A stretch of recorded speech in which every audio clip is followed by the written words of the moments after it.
It's time for business news with Richard Southern, and we're used to the government taking our money, but the opposite is about to happen for many Ontario residents, Richard. We're getting some cash on a Friday. Uh-oh, dangerous stuff here, right, Melissa? Cash on a Friday? I think so. Yeah, Uh, definitely. I'll be at the bar if you need me. No, this is good. This is a regular installment. We talked about this a few months ago when the last point came in. It's money from the federal government. It's the Climate Action Incentive Rebate is what they're calling it. It is the tax-free payment created to offset the cost of federal pollution pricing. So, we see carbon pricing, certainly at the gas station, and this is to make up for that. And the next installment went out today. So some people may see this in their bank account today. If you don't, you might see it on Monday. The amount you get is based on your family situation. Eligible Ontarians can expect to receive an annual payment of $373. For most people, it works out to about $180 or so right now. And depends on how old you are. If you have kids or not, the payment can vary. You do not need to apply. The Canada Revenue Agency determines who's eligible. You do, though, have to have filed a tax return for the last tax year to be able to get this. But good news, we got some money coming in. Yay. Ooh, yeah, some extra money.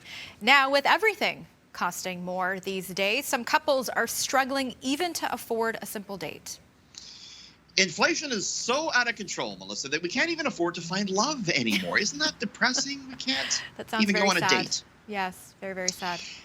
Cost of going on a date, of course, like everything else, has gone up, and a new survey is out, and it finds that 22% of younger people are going into debt to date, would you believe?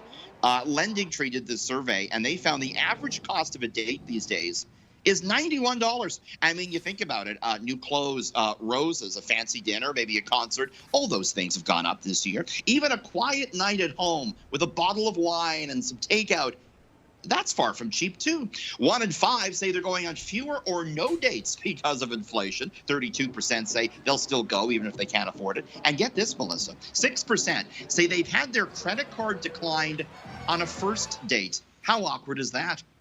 That's very awkward, I guess. Just some simple walks, maybe a coffee, can help budget your You don't dating. need to go overboard, right? No, like $100 every single time? Please. That's a lot. No, but you can't afford that. No, it gets up there. Now, September is usually a busy time for housing sales, but that certainly changed this year. Not a lot to love if you're looking to sell your home these days. The market continuing to soften, and we got some new numbers in for September. And remember, September, it's usually a really busy month in the real estate market. Not this year. The Canadian Real Estate Association said September sales were down 3.9% compared to August, but down over 32% from September of last year. Of course, higher interest rates are really doing the damage in the housing market. And all the experts will tell you they expect the Bank of Canada to keep on hiking interest rates. And so pretty much everyone is in agreement that the housing market is going to continue to cool off at least into the early point of the new year, Melissa.